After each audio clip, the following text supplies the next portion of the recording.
Convidamos o professor Dr. Walter Bracht para coordenar a mesa Ética e Cidadania na Atuação Docente e convidamos o conferencista professor Dr. Jorge Wiesenthal.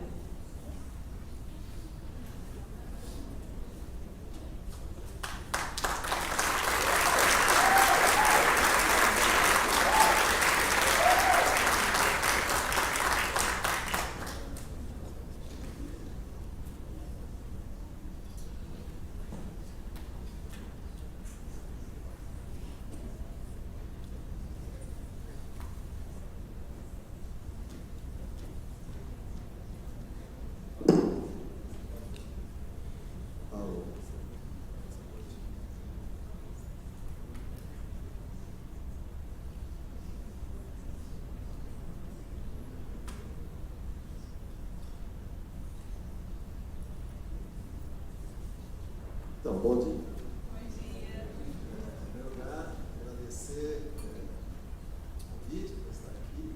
Para mim é muito especial, motivo de muita alegria. As razões já colocadas aqui para você agora, para você contar. Esse é um evento importante para a gente, no centro.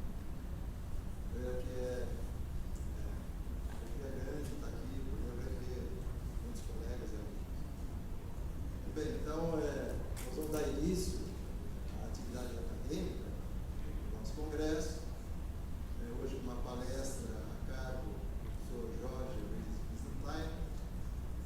Vou fazer uma pequena apresentação dele antes de passar a palavra. A dinâmica, então, da mesa vai ser a seguinte: o professor Jorge vai fazer uma intervenção em torno de 40 minutos, né? E depois disso nós vamos abrir para debate. Nós temos aí um teto platério na mesa, em torno de meio-dia, meio-dia e 15, prorrogação, né?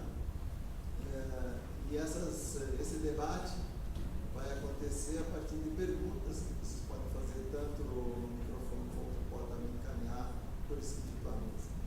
Okay? Então, sou Jorge. O professor Jorge é filósofo de formação, né? Graduação, mestrado e também doutorado em filosofia, nesse caso na Unicamp, concluído em 2009, uma tese cujo título é Experimento e Vivência, a Dimensão da Vida com Impactos. Ele é professor aqui na UFES, é professor do programa de pós-graduação e atualmente coordena também esse mesmo programa de pós-graduação em filosofia da nossa universidade.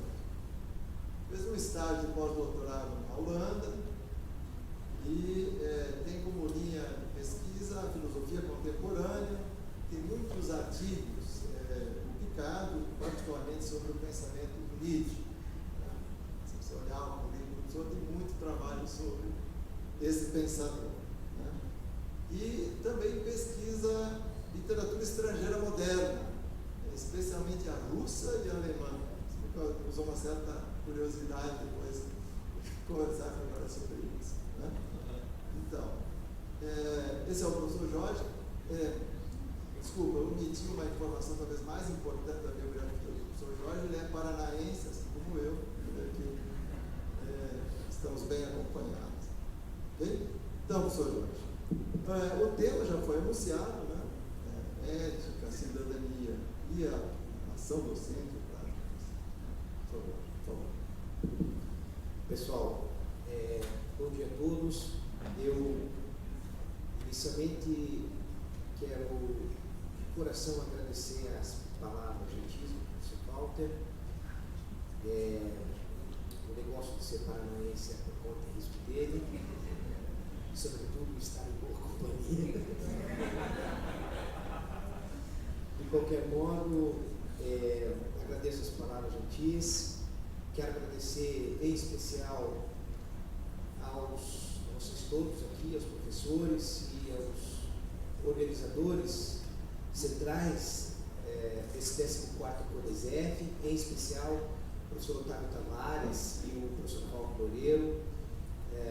Como a professora Zenólia comentou inicialmente, de fato, fazer um evento dessa magnitude com a tradição do CONESEF certamente não é tarefa fácil. Recentemente, na filosofia, nós organizamos um congresso que não tinha sequer a metade da dimensão que o CONESEF possui, tradicionalmente, e tivemos os mesmos problemas parcos de financiamento público das nossas atividades acadêmicas. Eu sei muito bem como é difícil, por isso mesmo reafirmo o tamanho comprometimento que esses professores tiveram, não apenas a comissão organizadora, mas sobretudo também a comissão científica de modo geral, todos os estudantes que de uma maneira direta ou indireta se envolvem na organização desse tipo de atividade. É, de fato, um trabalho homérico e, de antemão, por essas razões, vocês têm meu carinho e meu mais profundo respeito.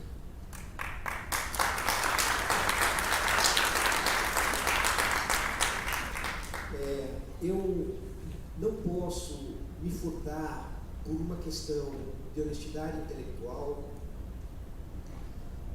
iniciar essa minha fala, cujo tema proposto a mim foi ética e cidadania na atuação docente, sem antes circunscrever o público que, de modo mais especial, eu particularmente gostaria de dedicar essa fala, que de fato vai durar ao torno dos 40 minutos. E esse público é justamente aquele que, no cenário político contemporâneo, ocupa o efetivo papel de protagonismo das nossas relações e dos horizontes de resistência política. Esse interlocutor central ao qual eu dedico essa fala é justamente a pessoa dos nossos secundaristas e todos os ocupantes das universidades públicas que atualmente exercem esse papel fundamental de resistência política no nosso país.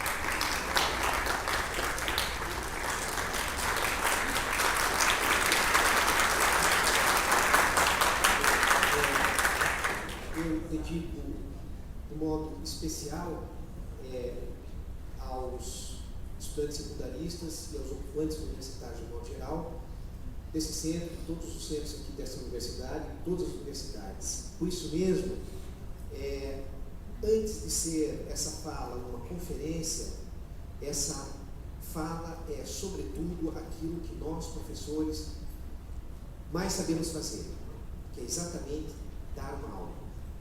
É isso que nós temos como vocação. Então, não se trata antes de uma conferência, mas se trata de uma homenagem que eu faço a todos nós, sobretudo como professores que somos de formação. Bem,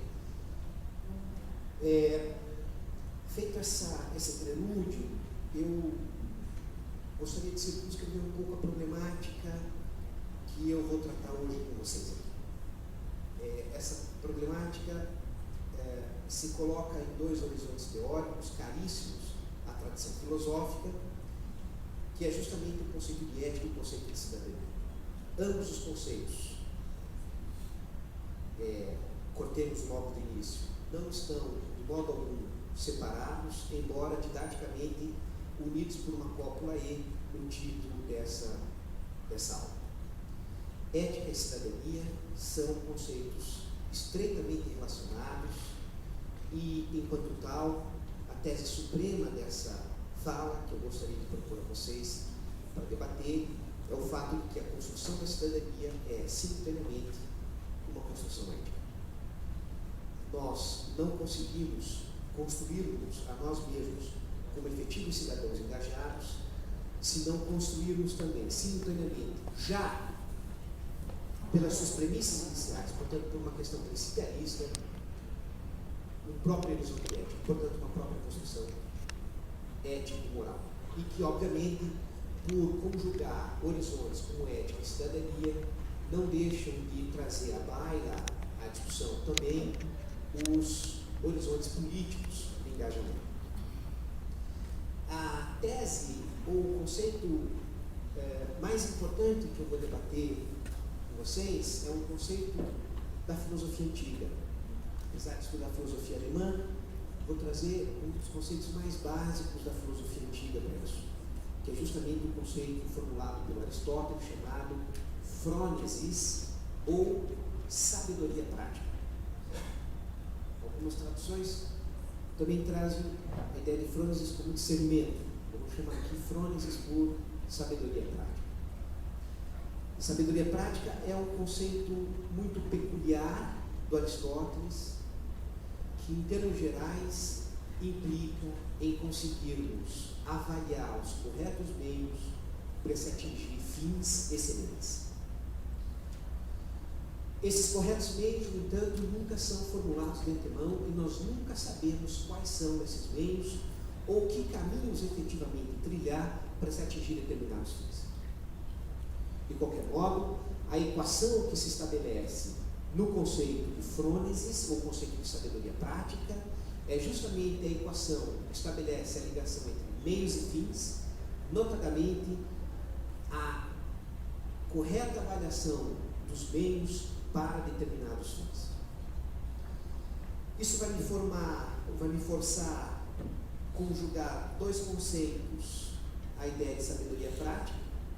Por um lado, a necessidade de definirmos um conceito plausível de ética, e por outro lado, a necessidade de estabelecermos também um conceito de formação humana, para que a gente possa entender em que medida essas questões passam gradativamente a se relacionar com o nosso papel como professores. Eu finalizo com outros dois conceitos. Em primeiro lugar, que para ser um frônesis, ou para ser um professor detentor da sabedoria prática, exige-se de cada um de nós, uma certa relação com o nosso tempo, uma certa relação que a gente possua com a nossa temporalidade. E essa relação significa aquilo que o Nietzsche denominou de extemporaneidade. E aí eu vou tentar debater na prática como se faz esse papel de construção de ética e cidadania em nossa atuação. Esse é o percurso que eu vou trilhar nessa fala com vocês.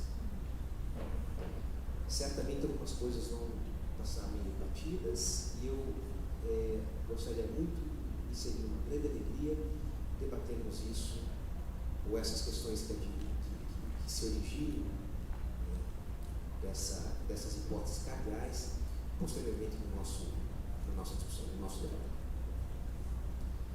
Veja, sabedoria prática é um dos conceitos basilares da ética. Se nós pensamos em ética, nós temos que pensar sempre num horizonte prático de atuação. Obviamente que as diferenças entre ética e moral pressupõem também uma diferença entre teoria e prática, respectivamente a ética e moral. E se nós pudéssemos definir muito grosso modo, nós situaríamos moral justamente no horizonte prático e ética no horizonte teórico. Isso significa dizer que ao formularmos ou refletirmos as questões que falam sobre a ação, sobretudo seus elementos principialistas, falamos de ética. E quando nós efetivamente agimos de uma certa forma ou de uma outra maneira, estamos num âmbito muito mais pragmático, num âmbito muito mais prático, portanto estamos no âmbito daquilo que nós chamamos de moral. Na Grécia Antiga nós não tínhamos essa diferença entre ética e moral. Tudo era ethos, né? Com eta e com epsilon, as duas letras gregas. Só na tradição latina que nós traduzimos etiqué por mores, por moralidade. Os gregos não tinham essa diferença entre ética e moral.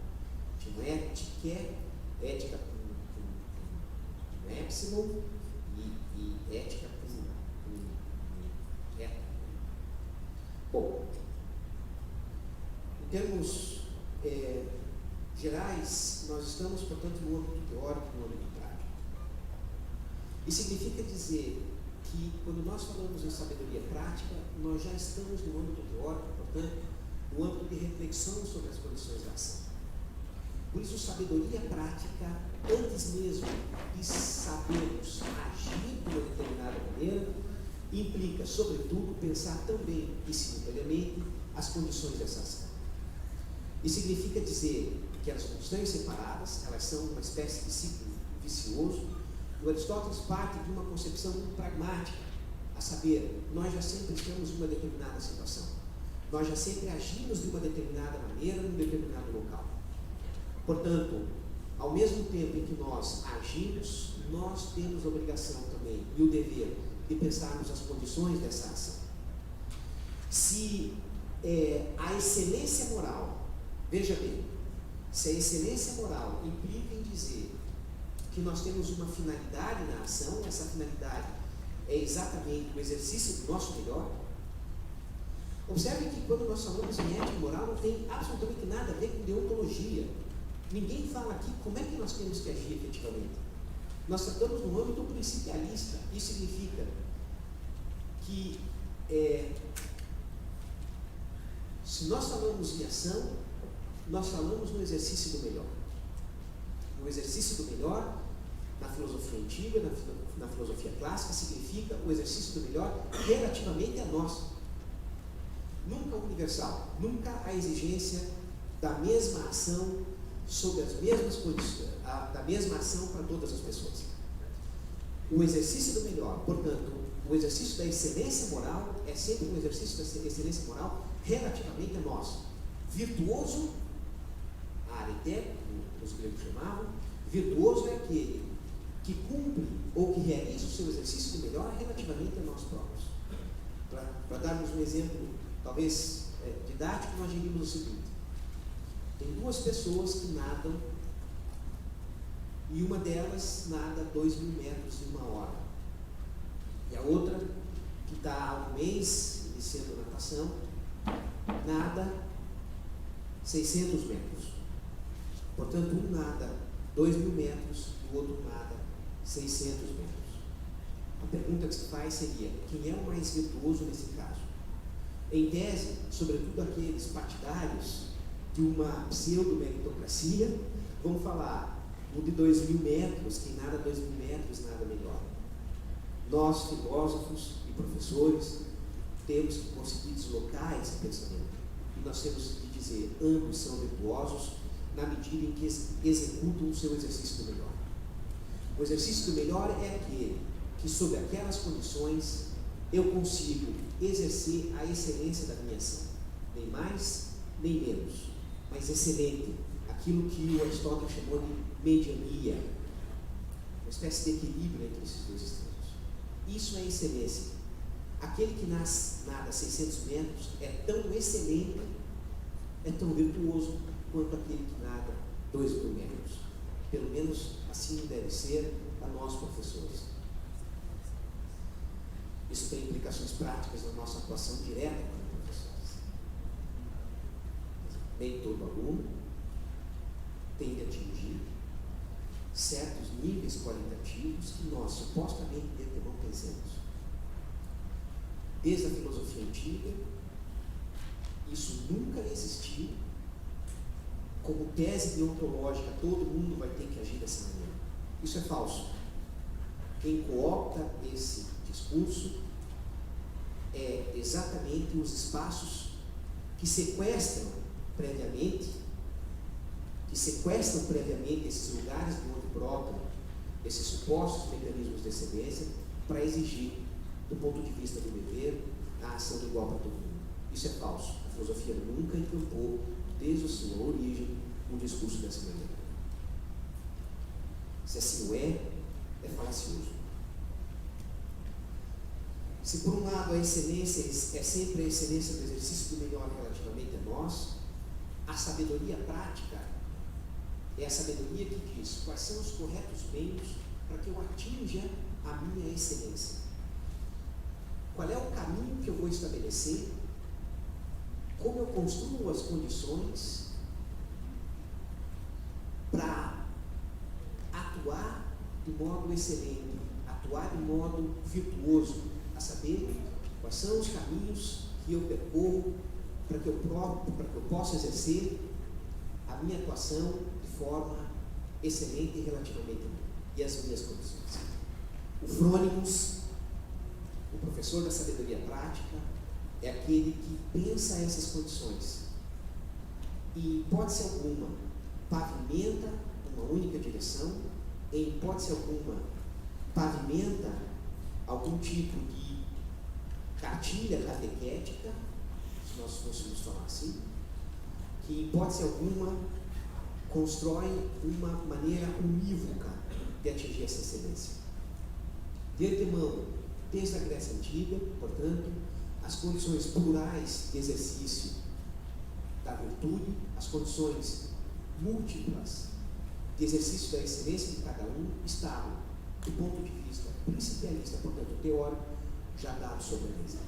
Sabedoria prática, portanto, é o exercício que nós precisamos exercer da maneira mais aberta e plural, sobretudo porque cada situação passa a ser uma determinada situação.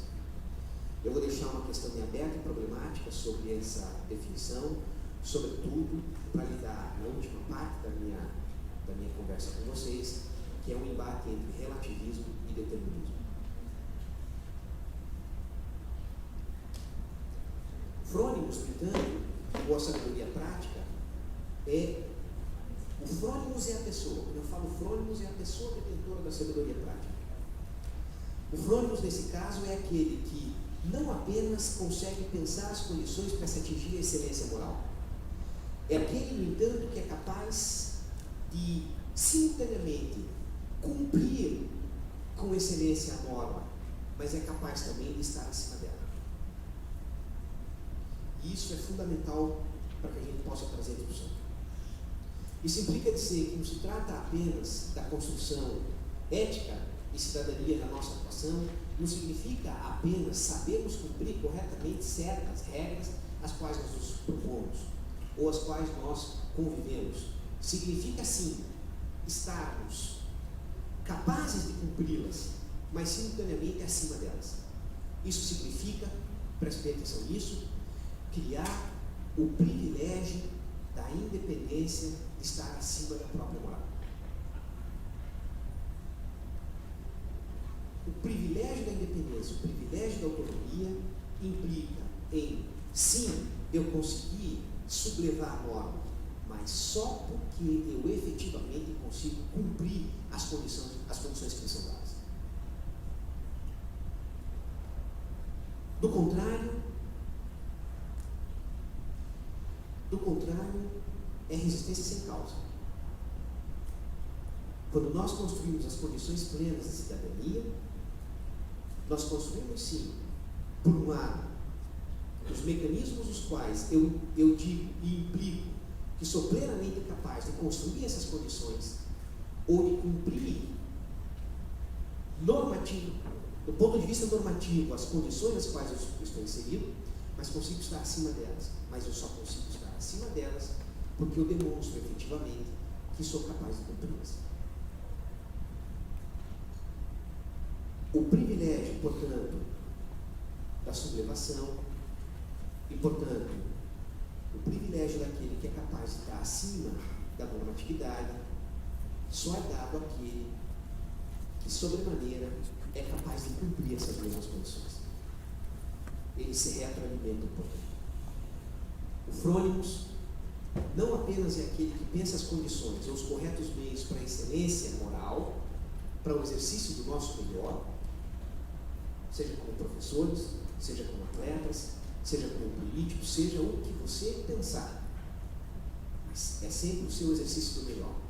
Mas, simultaneamente, ele é radicalmente plural e aberto, portanto, nunca é um caminho unívoco e, de antemão, ao mesmo tempo, cumpre as condições, mas é capaz de estar novamente acima das regras. Isso não significa mero desrespeito às condições, mera negação do contexto no qual estou inserido. Ao contrário, pressupõe o mais absoluto engajamento. pressupõe o mais absoluto pertencimento com as condições às quais eu vivo. Eu só consigo estar acima da moralidade se eu sou suficientemente capaz de cumpri-la. Aí eu consigo manejá-la. Aí eu consigo novamente pensar as condições de construção de si mesmo e do meu exercício do melhor. Nesse caso, eu não sou nem um religioso catequético que diz como devem ser as coisas e nem sequer um mero cumpridor bem comportado das suas funções e deveres. Eu consigo me movimentar alternativamente entre esses dois mecanismos. Eu sou suficientemente capaz de cumprir a normatividade e, por isso mesmo, suficientemente capaz de estar acima dessa própria moralidade. Só é capaz de falar de saúde aquele que já esteve suficientemente doente. Só é capaz de estar na superfície aquele que conseguiu descer efetivamente até as profundezas.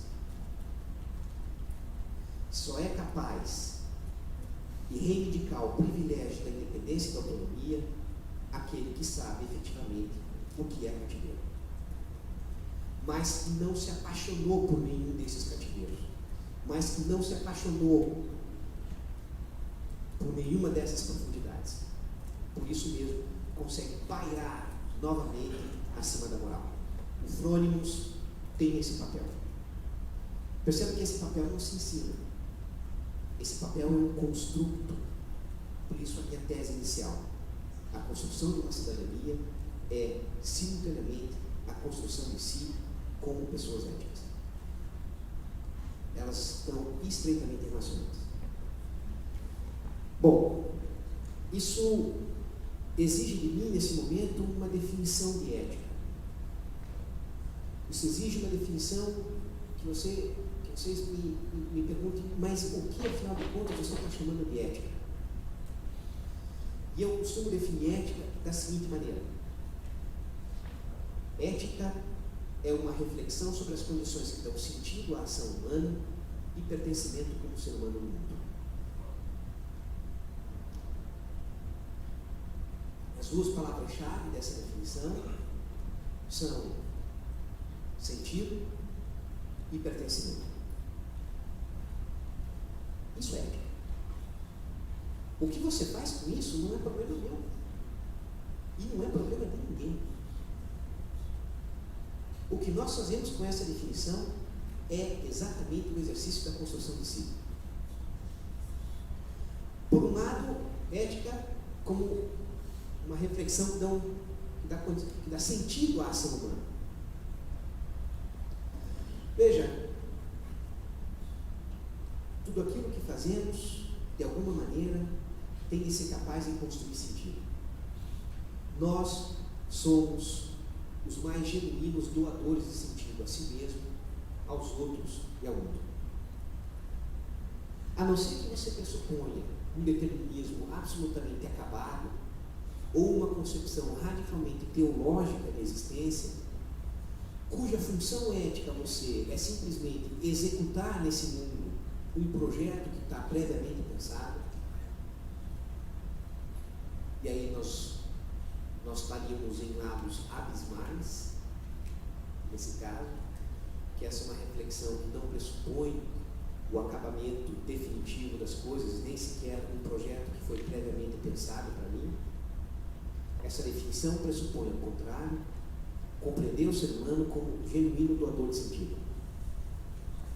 Seja sentido no âmbito e sentido nos mais variados domínios da cultura, arte, política, religião, moral, estética e assim por diante. Construir sentido é doar condições de razoabilidade, é doar, preste bem atenção nisso, é doar condições de plausibilidade àquilo que nós fazemos. Plausível, construir sentido como doação de plausibilidade para aquilo que fazemos é certamente busca de razões, busca de justificativas. Mas plausível, preste bem atenção nisso, plausível é aquilo que não necessita de posteriores justificações. Plausível é aquilo que nós rapidamente conseguimos consentir de alguma maneira e que, justamente pela agilidade e pela rapidez de consentimento entre todos, não precisamos justificar tantas outras coisas. Por exemplo, quando no início foi dito que o teto máximo seria em torno de meio-dia, é obviamente que ninguém vai precisar questionar, não, por que a gente não vai até as 2 da tarde?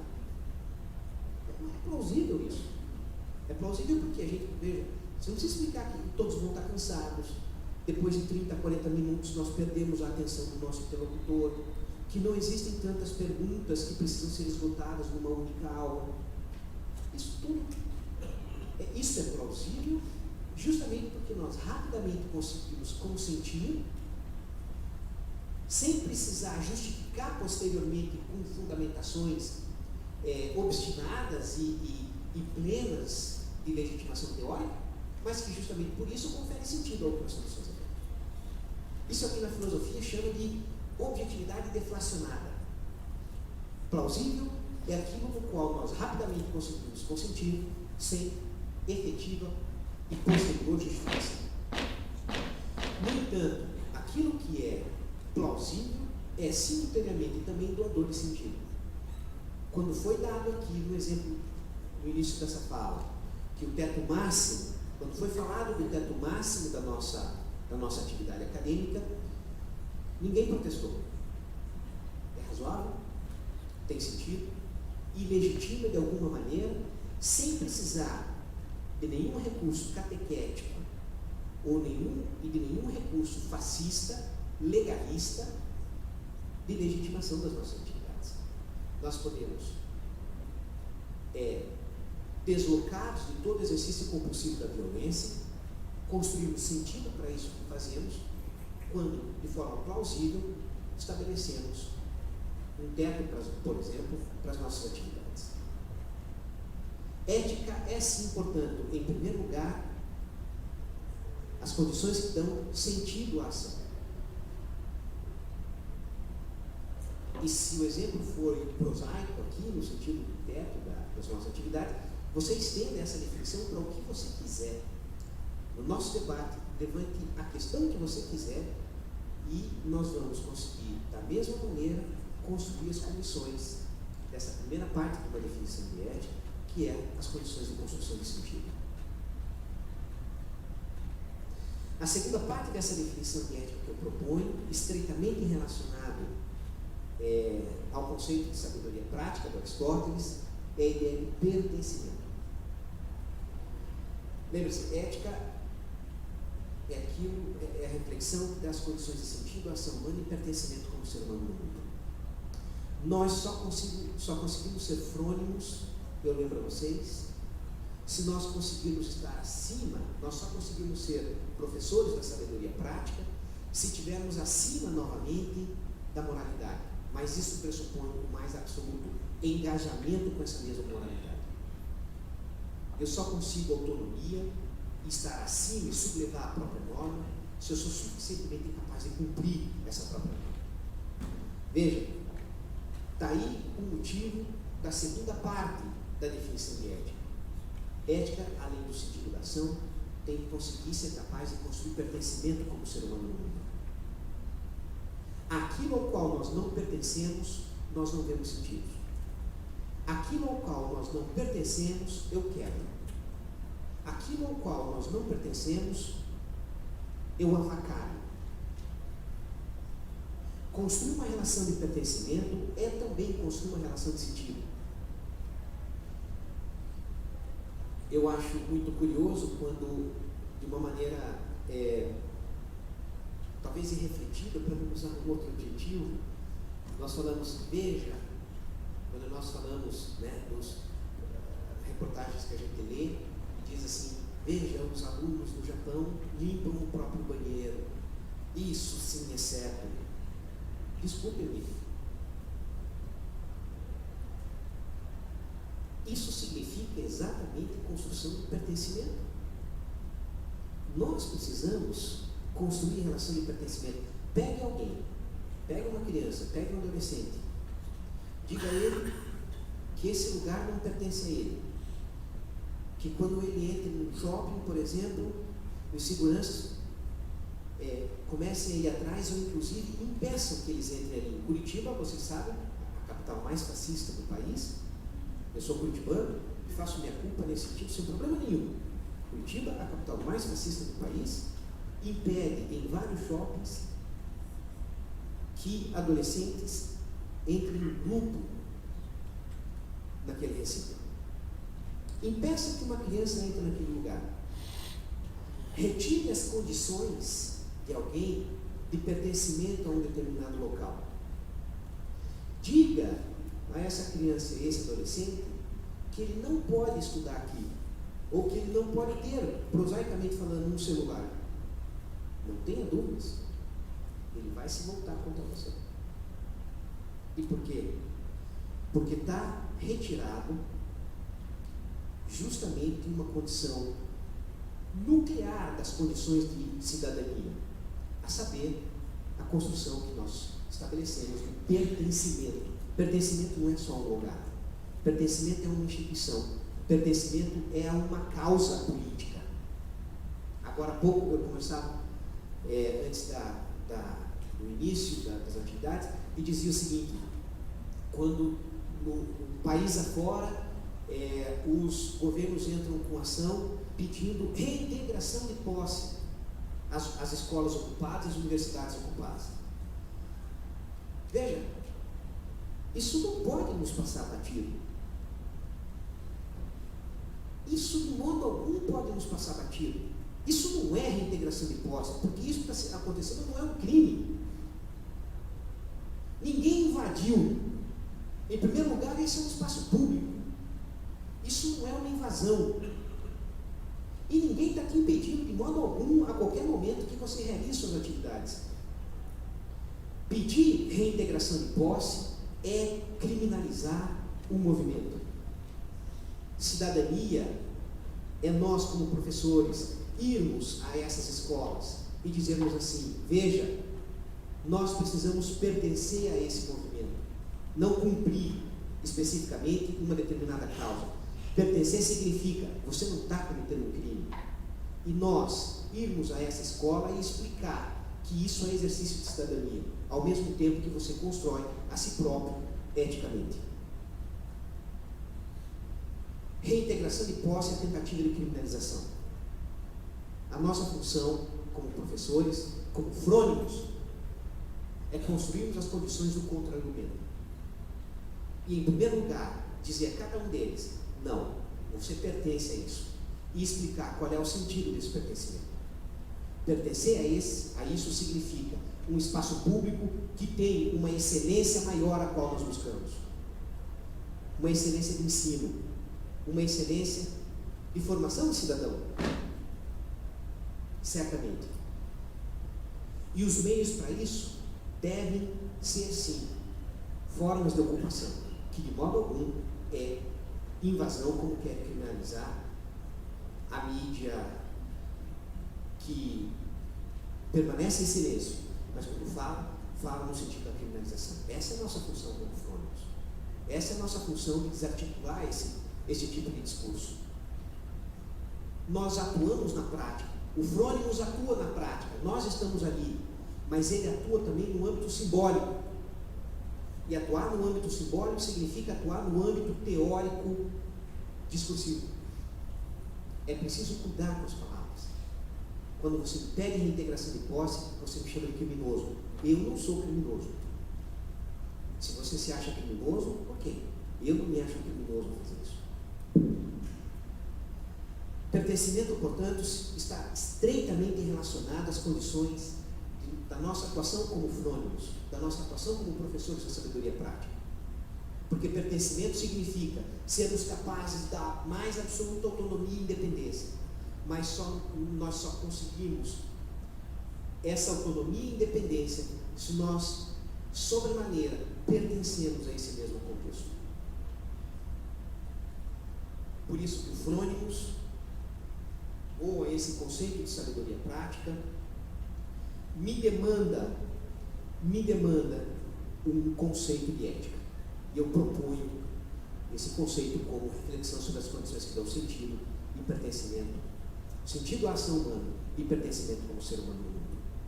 Bom,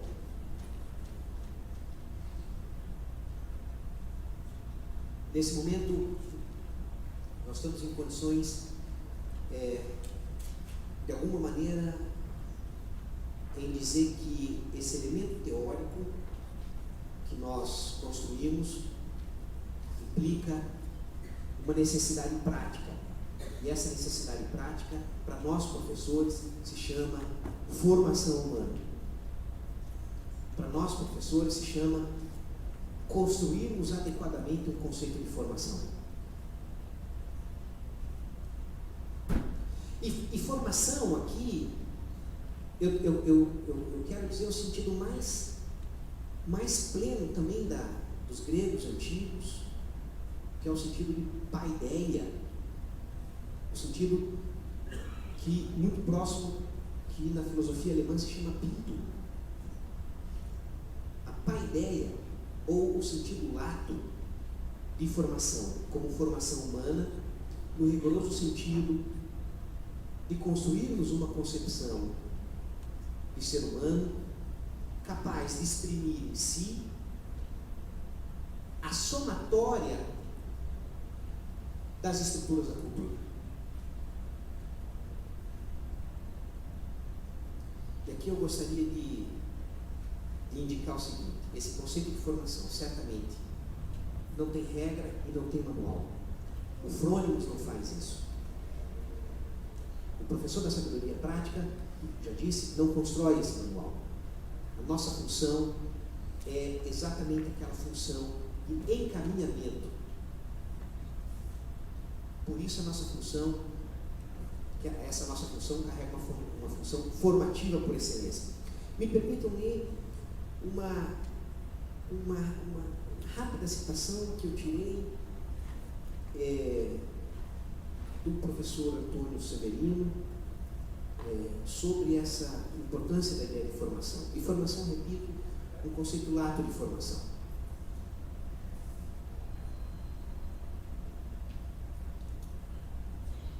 Me permita ler rápido. Daí fica claro o papel intrínseco da educação. Investir na instalação, na consolidação e na preservação das práticas técnicas, políticas e culturais que sejam construtivas dessa humanização e contribuam para obstar o efeito desumanizador de tais práticas. Assim, ao participar da inserção das pessoas no mundo do trabalho, na trama das relações sociais e na esfera da cultura simbólica, o que se espera da educação é que ela, ao mesmo tempo que promove a humanização, impeça igualmente a degradação do trabalho, a opressão na vida social e a alienação no âmbito da cultura. O que seria então o verdadeiro processo formativo da educação? É todo um esforço para que saibamos nos situar nesse emaranhado todo, nesse labirinto ambíguo e contraditório, onde somos obrigados a viver, que é o habitat da espécie humana. Daí a insistência de que o grande compromisso da educação, nos dias de hoje, é com a construção da cidadania.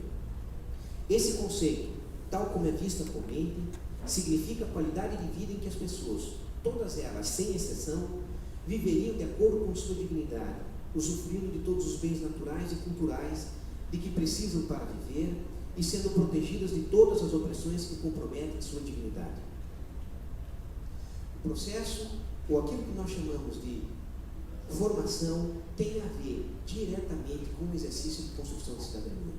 Essas coisas não estão, em absoluto, separadas. Isso, ao mesmo tempo, também não implica em neutralidade.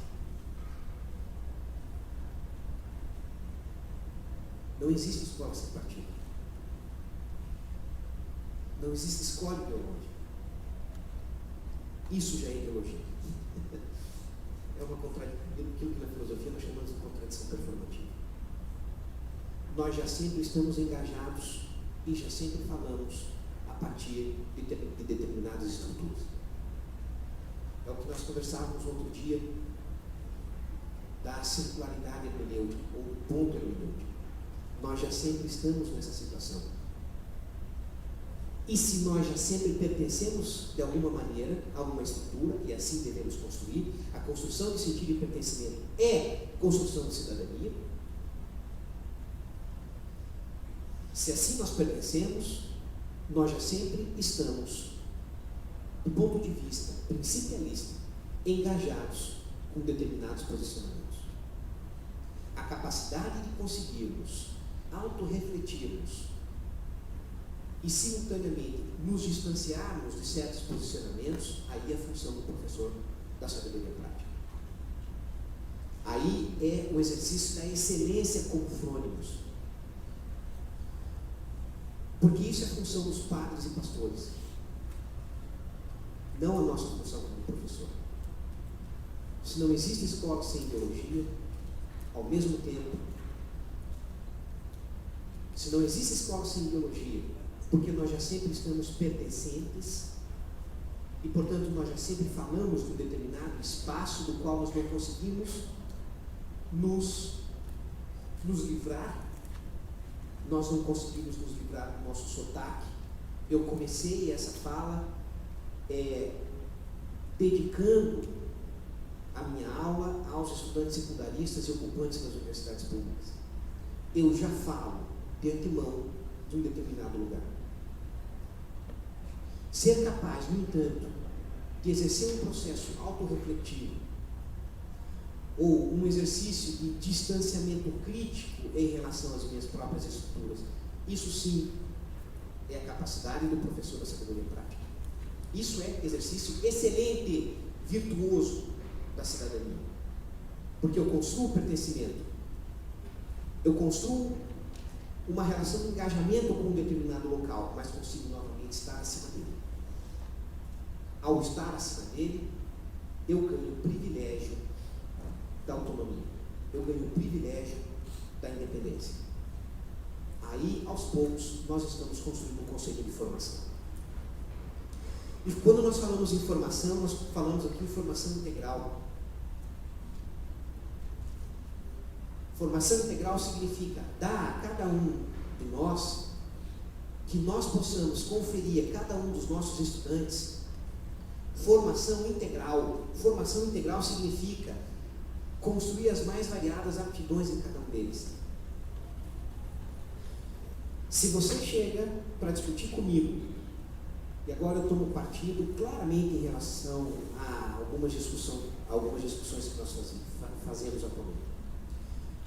Se você vem para discutir comigo e me propõe que ao estudante secundarista seja dado apenas como obrigatoriedade português, matemática e inglês, eu, por princípio, vou me opor a você. E aqui eu faço questão de tomar posição no que se refere a esse papel formativo de construção de pertencimento.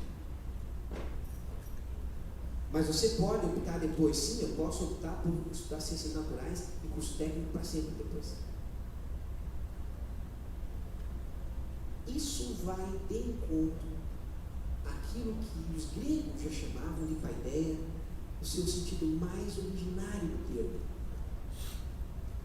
Eu quero, no dia que eu tiver um filho, quero para o meu filho, para os meus sobrinhos e afilhados, que eles estudem português, matemática e inglês,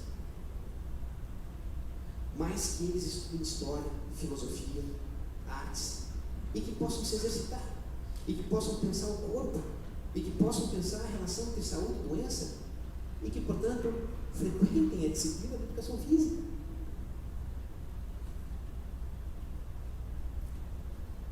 Isso é um conceito de paideia, de bildung, de formação em sua mais absoluta totalidade, a saber, a formação daquele aluno, daquele cidadão que consegue reunir em si a somatória das nossas totalidades culturais, nos seus mais variados saberes: português, matemática, história, filosofia, sociologia, artes, educação física.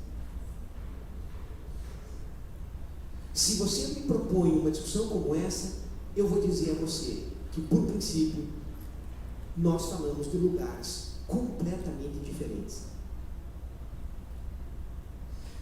E se eu iniciei dedicando essa fala aos nossos estudantes secundaristas, é porque eles são protagonistas e que nós precisamos, justamente, para utilizar e emprestar o mote caro a eles, ocupar e resistir.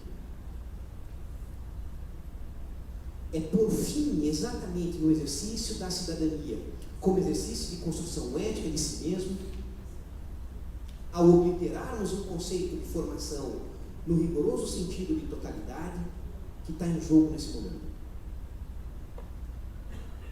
Claro que você pode ser favorável a isso, mas eu quero dizer a você, nós estamos em lugares radicalmente contrários, com todo respeito ao espaço que você também ocupa. Mas nós somos abismais nesse momento. E eu explico por que nós somos abismais nesse momento. Porque eu, como professor, ainda quero construir e manter vivo um conceito de paideia. Ainda quero manter vivo um conceito de formação que implica na construção do pertencimento, portanto, implica na construção de si próprio eticamente.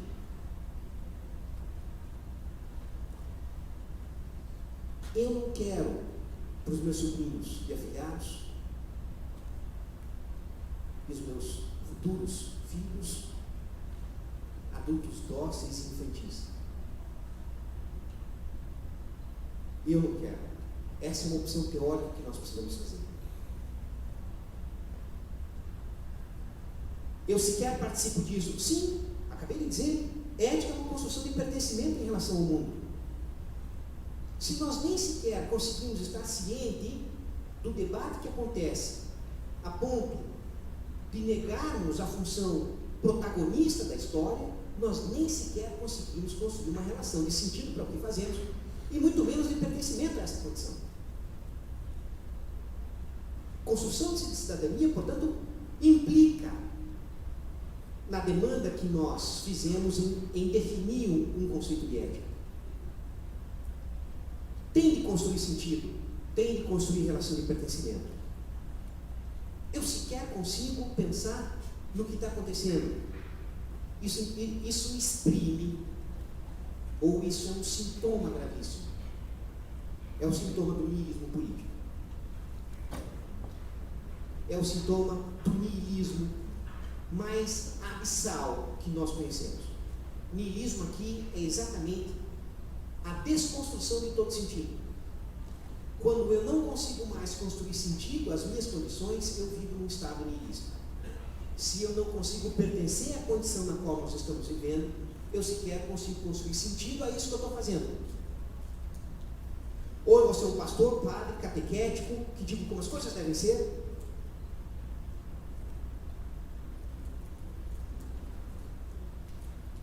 Particularmente não é esse o meu caso.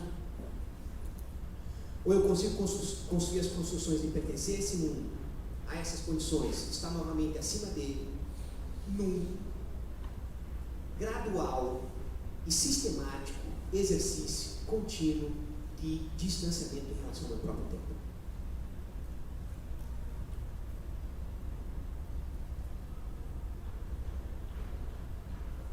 Se eu nem sequer consigo pertencer, obviamente, eu vou querer destruir o conceito de formação.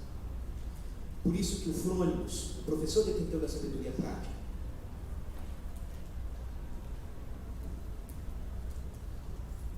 que aceita se deparar com o conceito de ética como sentido e pertencimento, tem diante de si, no mínimo, um conceito de ser humano formado de maneira excelente.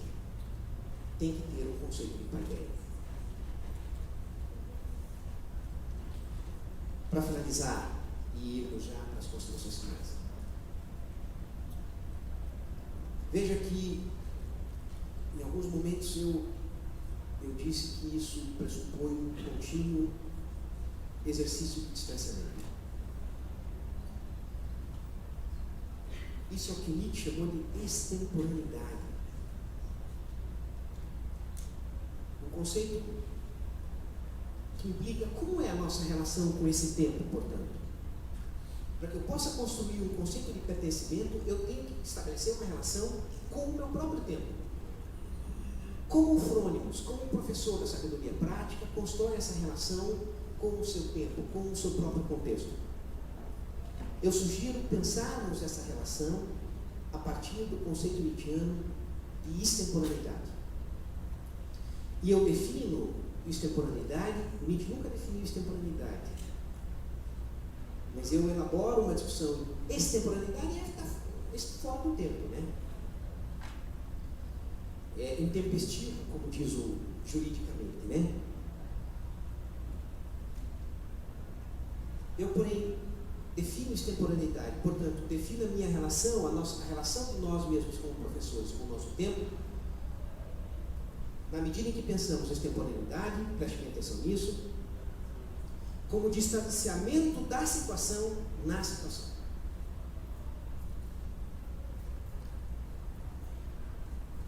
Distanciamento da situação na situação.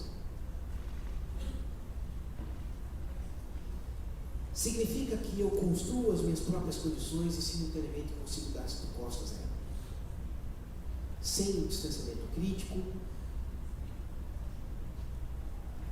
sem, em primeiro lugar, algum tipo de engajamento, sem, em primeiro lugar, algum tipo de comprometimento com a minha época, eu nem sequer consigo me distanciar dela, porque nem sequer consigo uma relação de pertencimento. Mas não basta que eu seja apenas pertencente a essa condição. Como Nietzsche diz, me permitam ler rapidamente o trecho. Até agora, todos esses, um livro chamado Para Além de Bem e Mal. Até agora, todos esses extraordinários promovedores do homem, a que se denominam filósofos, e que raramente viram a si mesmo como amigos da sabedoria, encontram sua tarefa, sua dura, indesejada, inescapável tarefa, mas afinal também a grandeza dessa mesma tarefa em ser a má consciência do seu tempo. Extemporâneo, portanto, é aquele que constrói uma relação com a temporalidade como a má consciência do seu tempo. Nós temos sim que ser os mais genuínos filhos do nosso tempo. Carregarmos no corpo os mais variados sintomas da nossa época. Construirmos sim no corpo o registro da totalidade de somatória das estruturas da cultura. Carregarmos, portanto, a marca simbólica do nosso tempo. Mas, como Frônimos, temos também de ser capazes de ser a má consciência dele. Bem comportado filho do seu tempo, mas que ocupa esse tempo e resiste a ele. E no processo de ocupar e de resistir, tem de haver simultaneamente o processo de autorreflexividade. Esse processo nos torna genuínos cidadãos, porque nos dá o perigoso privilégio da responsabilidade, mas sobretudo daquilo que há de mais digno para a espécie humana, a independência. O privilégio daquele que consegue dar a lei a si próprio. E ao dar a lei a si próprio, cumpre. Isso é construção de cidadania, na medida em que eu construo uma relação de pertencimento. Mas observe, isso é simultaneamente a construção de si mesmo como ser humano ético. Ambos os conceitos não estão deslocados. Ambos os conceitos não estão dissociados. Sermos capazes de ser má consciência do tempo é darmos as costas a ele. Há uma responsabilidade aqui. Mas há conquista. Veja, eu não sei ensinar isso. Eu espero que a gente nunca escreva uma cartilha de como fazer isso. O frônimos é aquele que tem que calcular esses meios. E ele tem que ter a sintonia fina, a sutileza, uma certa arte de nuances, de conseguir ponderar em contínuo estado de decisão quais são esses meios. Isso nos dá o privilégio da independência. E para concluir, e só nos dá o privilégio da independência porque nos dá o privilégio de construirmos a nós mesmos como cidadãos. E como é esse privilégio de construirmos a nós mesmos como cidadãos? Preste bem atenção nessa definição. O privilégio de atuarmos em espaços determinados cujos comportamentos nunca estão regulados. Aquilo que nós chamamos de Spielraum, aquilo que nós chamamos de margem de manobra, margem de atuação. Nós sempre estamos numa determinada situação. Nós já sempre estamos ou devemos estar pertencentes a um determinado lugar. Ao construirmos as condições de autorreflexividade, somos capazes também de sermos a má consciência desse tempo num processo crítico de distanciamento. Nesse instante, embora estejamos num lugar determinado, os nossos comportamentos nunca estarão, de antemão, totalmente regulados. E e aí é uma definição que, por conta do tempo, eu deixo também para a gente discutir. Uma definição, talvez enigmática, mas que nós só conseguimos construirmos a nós mesmos como seres humanos éticos porque atuamos em espaços determinados, cujos comportamentos nunca estão, de uma vez por todas, determinados. Ética e cidadania são conceitos estreitamente relacionados. E eles se unem na simultaneidade da construção de si como cidadão, e nós temos a função de encaminhar, de frônimos, o paidos, aquele que encaminha formativamente, pedagogo, aquele que encaminha formativamente. Nós temos essa função. Ao mesmo tempo que, ao encaminhar formativamente, a gente constrói as condições, ou os mais adequados meios para se atingir seres humanos excelentes, éticos, no final desse processo formativo. Muito obrigado pela atenção. Reitero mais uma vez a homenagem que faço e a dedicação dessa fala aos genuínos protagonistas da nossa época, os estudantes secundaristas e os estudantes que ocuparam as universidades públicas de um modo geral, e sobretudo também a paciência que vocês tiveram em me ouvir por esse tempo. Muito obrigado.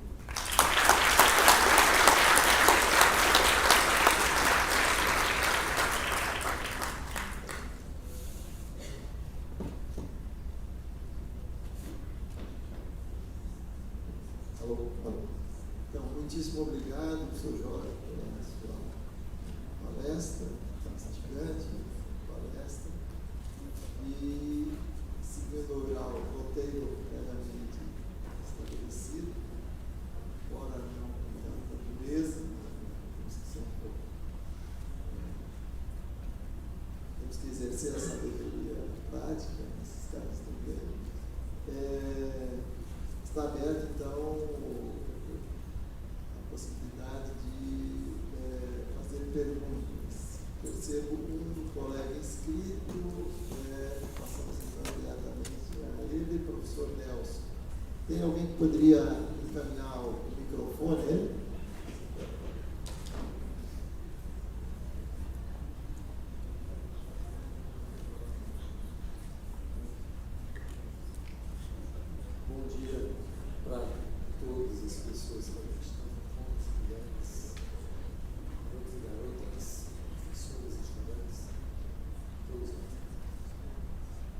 Jorge, satisfação em ouvi-lo e festejar o fato de que Paraná, Deus me livre. Deus nos livre. Que tem vindo de ruim no Paraná. Nossa. Ah, tá. Não, estou dizendo que Deus nos livre do que tem vindo de ruim do Paraná. Então, festejo, está ouvindo o professor? Porque o Paraná parece que é o lugar dos quintos e dos infernos. Se eu não conhecesse o Paraná, e se eu conhecesse outras partes do país que também tem esse Paraná lisado, ou lisado, sei lá como é que nós vamos dizer essa coisa, é muito complicado. Tem um substrato de comportamento, de cultura fascista, violenta, desgraçada, aplaudida de pé. Isso tem no país todo, mas no Paraná a coisa se projetou de tal modo que eu várias vezes já pensei, Deus do céu. Então é muito bom quando a gente ouve pessoas que são paranaenses falar do Walter. Não vale, porque o Walter é um paranaense que se ausentou do Paraná faz muito tempo, vai lá, vez por outro volta, mas está sempre ali. Então eu também sou suspeito, né? Mas é muito bom ouvir um filósofo que não foge da raia no sentido de ser vir do Paraná, mas nos dizer tantas coisas interessantes, provocativas, desestabilizantes, digamos assim, e um plano de pré-visibilidade tão interessante. O senhor nos pede para trocar a roda do carro enquanto o carro está andando, né? Pouca essa tarefa. E é muito interessante isso, porque me parece que desse grau de dificuldade que nós estamos falando. Eu só fico pensando como que isso soa para pessoas com mais vivência, com mais experiência, e também pessoas com envolvimento mais recente nessas problemáticas da cidadania, né? Essas exigências éticas e morais, porque você nos diz que nós precisamos não só portar uma ética, uma moral, mas exercer essa ética e moral na prática. Então, convir que uma noção como essa é muito difícil, porque as pessoas estão muito bombardeadas com uma série de sugestões aí muito mais imediatas, interessantes, quer dizer, isso é de choque, né? E, enfim, eu fiquei pensando que o senhor está nos pedindo que os frônimos, né, devem formar não alunos dentro da loja de alunos formar. Você está nos pedindo que nós, professores, que por essa perspectiva formem não alunos, porque o que é formar o aluno dentro da escola que aí está posta? Se não formar o obediente a essa perspectiva que aqui propõe que se supere. Então, como pessoas tão jovens vão fazer esse embate? E como pessoas experientes que não foram tão fundo a pensar questões como a que está colocando, também fariam, né? Pensar que a educação física serve para isso, a educação física serve para muita coisa ruim. A educação física pode não servir para isso e não vai ser fácil, né? Embora seja possível, concordo. Mas essa é uma das questões que mais me incomodou, né? Como é que eu troco a roda do carro enquanto o carro anda, ou seja, trocando outra imagem, como é que eu formo não alunos dentro da escola que está estabelecida para formar alunos? E é uma tarefa, eu gosto porque ela é uma tarefa de pensar o homem, não o super-homem, né? É bom trabalhar com Nietzsche porque o Nietzsche é pensar o homem. Enfim, tem outros aspectos que poderiam ser aqui ressaltados. Eu anotei tudo que eu pude, muitas coisas, mas eu acho que também tem que dar um espaço para outras pessoas perguntarem, falarem outras coisas. Muito obrigado. Professor Nelson, muitíssimo obrigado pela questão, extremamente pertinente. O senhor me dá oportunidade de sabedoria, a discussão, precisamente naquilo que ela tem de mais complexa e de mais delicada. E, de fato, a pergunta que o senhor faz atinge diretamente o nó górdio de todo esse debate. Portanto, muito obrigado pela questão.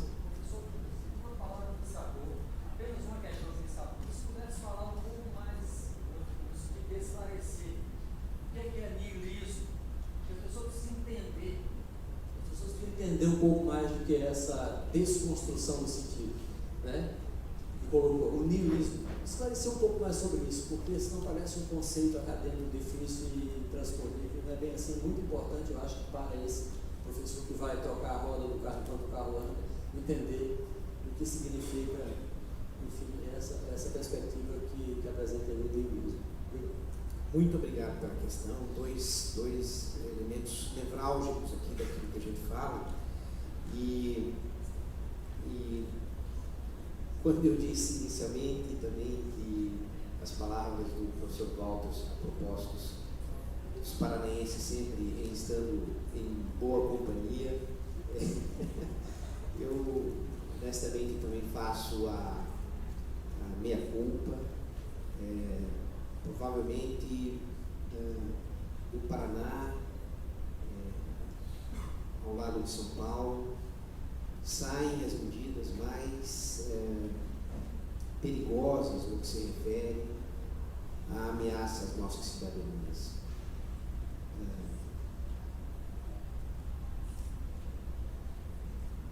Bom, deixa pra lá. Brincadeiras retóricas à parte, observe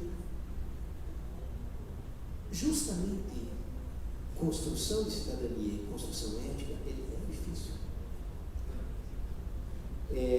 Aquilo que é fácil é exatamente quando nós assumimos a cartilha.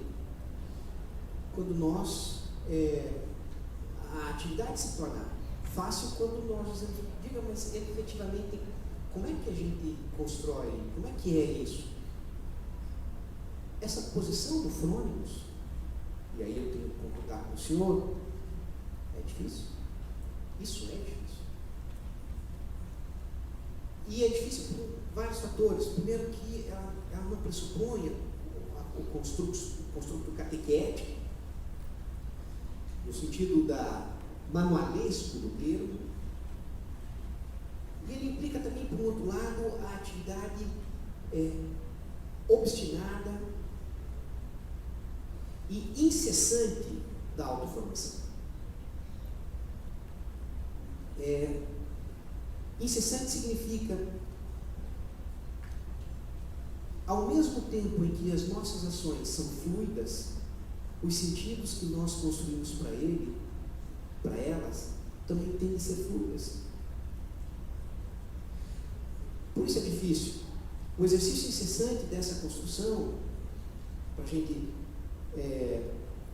estarmos de acordo com o elemento fundamental de início, que é essa dificuldade, a complexidade da situação, e o senhor utiliza uma metáfora interessante, tocar roda enquanto o carro está andando, ela é difícil justamente porque as coisas estão sempre em vir a ser. Porque não tem cartilha, não tem também, em definitivo, o horizonte no qual nós precisamos chegar. Se o caminho é continuamente colocado em questão, portanto, as condições dos meios para se atingir esses fins também não nos estão dados de uma maneira definitiva. A excelência da nossa ação, ela é continuamente deslocada. Ela tem os seus horizontes continuamente transferidos. E por que isso? Porque as nossas ações são fluidas. Fluido é aquilo que desloca o seu sentido, tão logo é deslocado o local de pertencimento. Daí a importância do Frônimos. Por isso eu trouxe esse conceito do Aristóteles, a sabedoria prática, justamente para mostrar que é com esse conceito que nós compreendemos a nossa função de professor em conseguirmos minimamente pavimentar a simultaneidade de pertencer a esse lugar e dar as costas a ele. Se eu concordo que a situação é complexa, por um outro lado, a instrumentalização prática dessas situações, ele é apenas aparentemente complexa. Eu gostaria rapidamente de um exemplo. Vamos pensar a nossa atividade como professor. E aqui eu coloco uma associação rápida com o finalzinho da minha fala. Espaços regulados de comportamentos não definidos. Espaços determinados cujos comportamentos não estão regulados. Nós somos professores. E, enquanto professores, já sempre pertencemos a um determinado lugar. A escola, a universidade, a sala de aula, de modo geral, é o espaço por excelência que nós ocupamos. Ali há um espaço determinado. Nós não podemos, e eu sou muito pragmático nesse sentido, nós não podemos pensar as condições da construção de cidadania no horizonte do mais se. Você não pode chegar para mim agora e mais se esse teto cair. Eu vou dizer para você, o teto está aqui, ele não caiu. E eu vou pensar nessas condições. Mas se ele fosse enviesado, ele é assim. É com esse material que eu quero trabalhar. Então, nós já sempre estamos num espaço determinado. E nós, mais ou menos, já sempre sabemos as regras do jogo. E as pessoas que ali estão pertencentes também, mais ou menos, sabem as regras do jogo. E elas não precisam ser elencadas na lousa, elas não precisam ser elencadas no quadro. Elas não precisam ser ditas continuamente. Nós já mais ou menos sabemos as regras do jogo, como aqui nesse espaço agora de discussão. Nós já mais ou menos sabemos as regras do jogo. A sala de aula da mesma forma.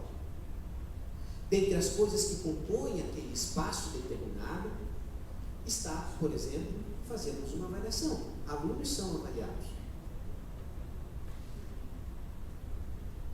Quando nós apresentamos o programa do nosso curso, quando nós apresentamos as nossas atividades, pressupõe que, de alguma maneira, a gente possa avaliar essas atividades. Essas regras do jogo já sempre estão mais ou menos incorporadas. Nós pertencemos àquele lugar. Mas se o espaço está determinado, os comportamentos não estão regulados. A avaliação que eu faço para essa turma, e nós sabemos como professor isso, o plano que nós fazemos para aquela turma não funciona de maneira alguma para aquela. Não tem absolutamente nada a ver. O comportamento não está determinado de uma vez por todas. Com essa concepção, que pressupõe o distanciamento, porque se eu tenho que avaliação, eu vou fazer essa avaliação dessa forma. Não. Isso seria a absoluta adesão, como bom moço cumpridor das suas funções sociais e deveres,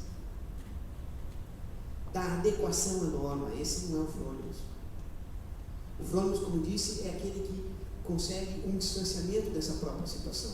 E, portanto, ser a má consciência do tempo na medida em que vira as costas a ele. Não significa negar o espaço. Significa não aderir de forma impressa a ele. E isso pressupõe que esse comportamento, de modo algum, tem que ser o mesmo.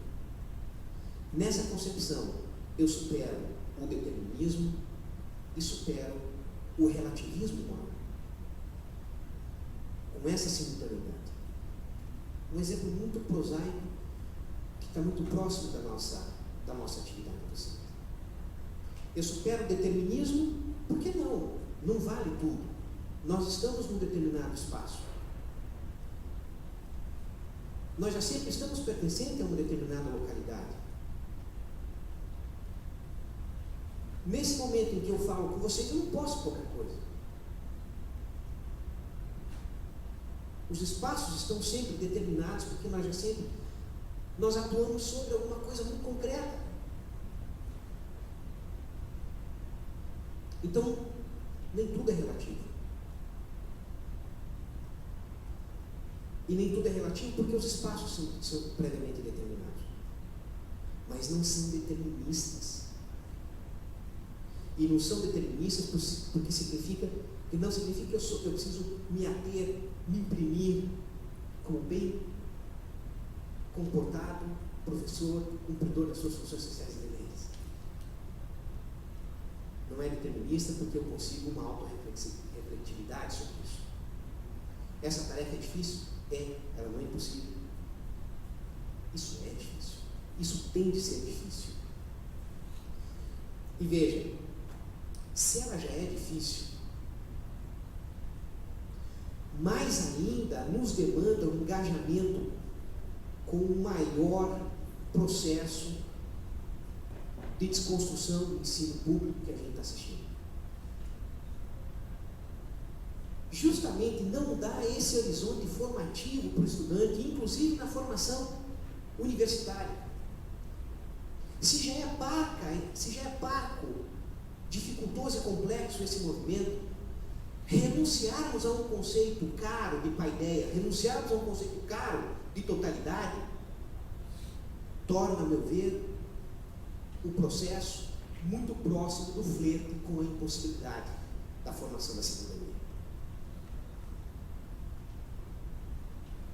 Torna muito próximo os nossos estudantes perceberem que as pessoas pedem reocupação, esqueci o termo, de posse, reintegração de posse, sem vermos problema nisso. Se você não vê problema em a mídia publicar que a escola ganhou reintegração de posse, então nós temos um problema de formação. Que justamente não conseguimos ser a má consciência desse tempo. Palavras determinam uma série, palavras têm força semântica normativa. E se eu digo para você que isso é reintegração de posse, significa que você cometeu um ato criminoso. Palavras têm expressões, têm força, é a semântica expressivista, como a gente fala em filosofia. Palavras, expressões têm força normativa. Até o ponto de nós acharmos que essas coisas são naturais. Nesse instante, nós ofertamos com as fronteiras da impossibilidade de construção de cidadania. Se o processo é complexo e tem o papel do frônimos, justamente porque o frônimos, professor Nelson, encampa o desafio dessa complexidade, não torna impossível, porque no nosso dia a dia, mesmo quando definimos uma avaliação, mesmo quando definimos que isso não funciona aqui, mas funciona naquela turma, isso já é a aplicação prática dessa definição que eu estou dando. Isso é aplicação prática. Ao mesmo tempo, renunciarmos a esse debate atual, em que nós construímos um conceito de formação, ou que nós ainda sustentamos um conceito caro de paideia no ensino médio, é jogar na lata de lixo, de uma vez por todas, as possibilidades de construção de cidadania. Não nos engajarmos nesse momento implica, no futuro, receber o recibo da conta, e ela vai ser cara. Niilismo é um conceito que o Nietzsche utilizou, e é justamente o conceito mais adequado para o médico da cultura. Nós, professores, também somos médicos da cultura. Nós, professores, também somos aqueles que precisam diagnosticar as estruturas do nosso tempo. Senão, sequer conseguimos dar as costas para eles. Se você não vê, por exemplo, se você não vê problema com a expressão reintegração de posse, se isso não é problemático para você, então nós não estamos conseguindo interpretar as estruturas do nosso tempo. Eu não sou criminoso. E eu me recuso a ser chamado de criminoso se estiver ajudando a ocupar e financiando com doações, como a maioria de nós está fazendo, essas ocupações. Eu não me considero criminoso. Se nós não conseguimos diagnosticar as estruturas da nossa cultura, e nesse caso, sermos os mais genuínos médicos da cultura, nem sequer uma relação de pertencimento com o tempo a gente está construindo. O conceito de niilismo no Nietzsche é exatamente o conceito que faz do Nietzsche o mais genuíno médico da cultura, aquele que diagnostica sintomas numa determinada cultura, num determinado espaço. E como médico da cultura, o Nietzsche diagnosticou, sobretudo a partir do século XIX, que a nossa cultura estava doente. Qual era essa doença? Essa doença se chamava niilismo. Niilismo significa que as nossas supremas estimativas de valor se desvalorizam. Tudo aquilo que nós conseguimos justificar a existência e conferir sentido à ação humana, deixa de fazer sentido. Quando o aluno vai lá e quebra a sala, significa justamente que não está construído nele uma condição de sentido para a ação. Muito menos porque a ele foi dadas as condições de pertencer àquele lugar. Se eu pertenço, eu cuido. Retire as condições de pertencimento de uma pessoa, a ação dele vai ser completamente desprovida de sentido. Certamente, ele vai se voltar contra você. A tese contratualista do debate contemporâneo é aquela tese segundo a qual nós somos, do ponto de vista principialista, corresponsáveis pelas mais variadas instâncias normativas da nossa cultura. Se quebrou e o aluno não conseguiu construir uma relação de pertencimento, mesmo você que não é professor, mas em virtude da tese contratualista, é responsável ou é corresponsável por essa mesma situação.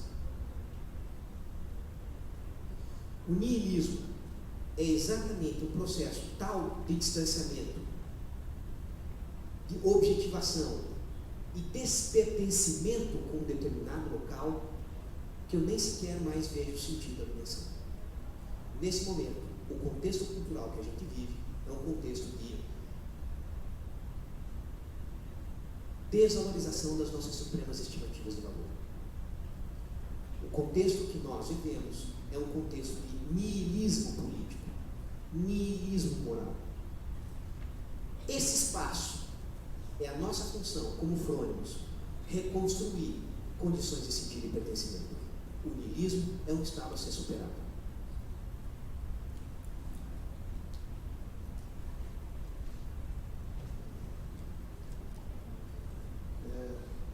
Quem se inscreveu, eu vou aproveitar então a oportunidade para colocar duas breves questões também. Oi? Alô? Se auto-emudeceu, auto-emudeceu. Estava dizendo que eu não tinha percebido, talvez uma função da luz aqui no escrito, então eu vou aproveitar para fazer duas rápidas questões para o professor Jorge. Uma tem a ver com a discussão em torno da neutralidade ou não neutralidade do professor. Quer dizer, a ideia de uma escola sem partido parte da ideia de que o professor deve ser neutro. Essa impossibilidade já foi colocada pelo professor Jorge. Na verdade, é uma pseudo-neutralidade, né? Uma posição que escamoteia que tem uma posição. Mas, por outro lado, quando na discussão pedagógica brasileira se fez a crítica a essa postura, né? E se afirmou que todo ato, lembrando aqui o Paulo Freire, todo ato educativo é um ato político, também essa afirmação foi interpretada por alguns como um aval para que o professor professasse uma determinada posição política, né, como aquela que todos deveriam assumir porque é verdadeira. Então nós temos aí dois extremos, eu diria. E a pergunta vai na seguinte direção: como é que eu, operando com esse entendimento de ética, de educação, com a cidadania, etc., a gente lidaria com essas duas posições? Porque de alguma forma você já refutou uma.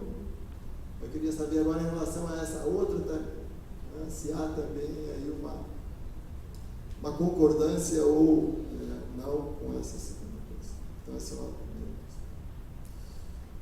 A outra questão tem a ver com aquilo que muitas ordens, né, ou conselhos profissionais chamam de ética. Né? Praticamente todos os conselhos profissionais, Conselho Federal de Medicina e também da Educação Física, existe um Conselho Federal, o FEF, coloca lá na sua página o que eles chamam de ética, o código de ética, um certo catálogo de comportamentos que significariam, obedecidos significariam um comportamento ético. Minha pergunta é: em que medida, né, como é que dialogar com o entendimento que você nos trouxe de ética, como é que a gente pode dialogar com esses catálogos, né, com esses códigos de ética? Então são essas duas questões por enquanto. Professor Walter, obrigado. A primeira questão é uma questão extremamente provocativa a nós, todos.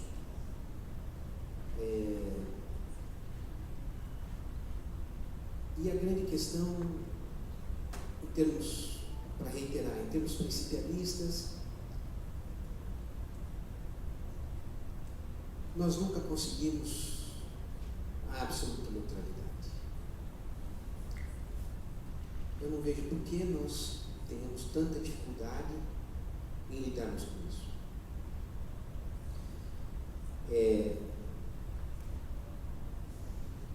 Não há problema nenhum que você assuma certas posições. Ao contrário, é muito virtuoso, independente do conteúdo semântico dessas posições. Portanto, independente de que posição efetivamente você está ocupando, se X ou Y, ou A ou B, não tem problema nenhum que você ocupe, seja aonde for, seja na sala de aula, seja como jornalista. Eu costumo conversar sempre, não tem problema nenhum que um jornal assuma que eu tenho essa posição, não tem problema, mas diga, não me trate como um imbecil. Sobretudo, me respeite. Não tem problema nenhum que você se posicione como jornal. O Kant, num texto famosíssimo, Kant, um filósofo do século XVIII, o Kant, num texto famosíssimo, intitulado O que significa esclarecimento, o que significa iluminismo, fez uma diferença entre o uso público e o uso privado da razão. O uso privado da razão é aquele em que muitas vezes, por eu ocupar ou por eu falar de um determinado espaço, eu não enuncio propriamente os meus posicionamentos. Esse é o uso privado da razão. É o professor, por exemplo, de uma escola confessional, religiosa, que de alguma maneira orienta os seus professores a absterem-se de certos posicionamentos políticos em sala, porque muito provavelmente os pais dessas crianças são afetivamente magoados ou carregam um certo ressentimento em relação, talvez, aos posicionamentos mais libertários do professor. E esse professor não constrói os seus posicionamentos. Eu certamente não sou o único que sei de casos em que nas escolas privadas em especial, mas mesmo nas escolas públicas, se construiu um certo quiprocó, um certo entrever, certa confusão em virtude de posicionamentos que o professor estabeleceu em São Paulo. Certamente eu não sou muito que conheço histórias dessa magnitude. Qual é o nosso problema? O nosso problema não está em assumirmos que nós não podemos ter uma escola sem partido. O problema não está em ficarmos dizendo que não podemos ter uma escola que doutrine, que professores doutrinem. E o mais curioso é que os projetos de lei, e isso é uma contradição que nós professores precisamos enxergar. É no mínimo irônico que os projetos de lei que se subscrevem à não doutrinação, ou suposta não doutrinação dos professores, ou melhor, os projetos de lei que se subscrevem contra a doutrinação que supostamente os professores fazem em sala de aula, vêm justamente da ala doutrinadora da cultura, em especial padres e pastores. É inusitado que essas pessoas nos chamem de doutrinadores. Nosso problema não está, portanto, em cometermos a gafe de levantarmos o mote da escola sem partido. O nosso problema é um problema kantiano muito mais. Em sermos capazes do exercício público da razão. E esse exercício público da razão implica, sim, em me posicionar independentemente do espaço que ocupo. Eu dei aula por muitos anos numa universidade católica. E eu vi várias vezes mensagens do tipo de certa animosidade com os mais variados posicionamentos, como, por exemplo, aborto. Eu jamais me furtei a discutir isso. Discutir com você sobre aborto na sala de aula, eu, como professor, não estou doutrinando você a dizer que agora o aborto é permitido. Quando eu levanto essa questão com você, eu levanto por que o aborto deve ou não deve ser criminalizado. Nós não conseguimos sequer assumir os espaços públicos de exercício da razão a ponto de termos maturidade suficiente para debatermos um ponto como aborto, um ponto como formação de cidadania.